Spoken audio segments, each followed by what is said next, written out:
The next thing we're going to talk about is the CPU, which is the heart of the laptop. Previously, there were two main manufacturers, which is Intel and AMD, but things are changing now, and Apple is back in the game.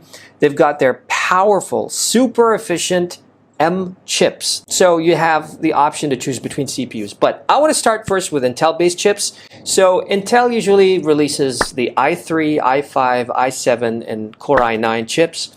And a lot of people get confused between these four different types of chips, but it's pretty simple. i3 chips are entry-level chips, but from my experience, I've tried various i3 laptops before, and they are notoriously bad. They're just, I don't think they should even exist.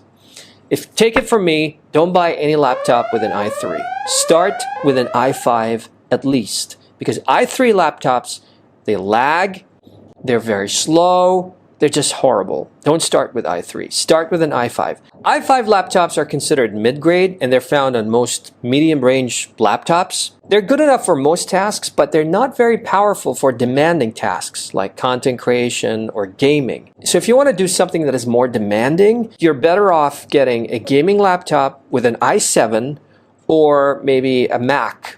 But Macs right now have the M chips, and that is a completely different story. Now we're focusing on the Intel chips. i9 laptops, of course, are the most powerful laptops. They are designed to give you the best performance that is possible and that is comparable to a desktop as well.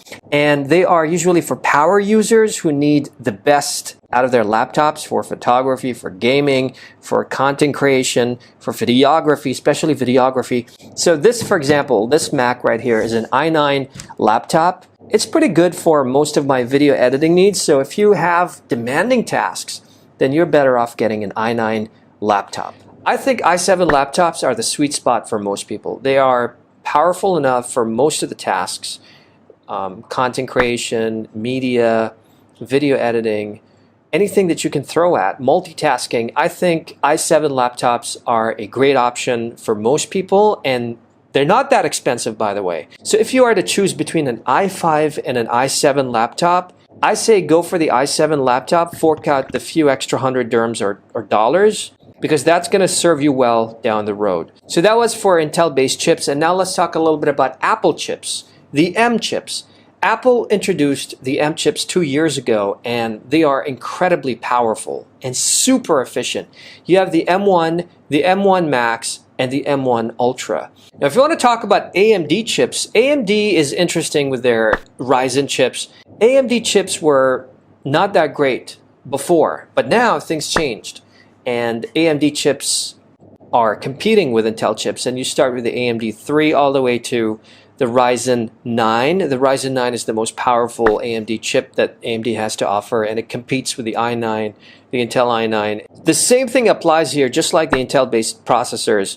Start with Ryzen 5, skip the Ryzen 3. If I were you, I'd skip the Ryzen 3, all the way to the Ryzen 9. And if you are looking for the absolute best performance, then go for the Ryzen 9. If you want something that is good and an alternative for the i5, then go for the Ryzen 5. The sweet spot is the Ryzen 7.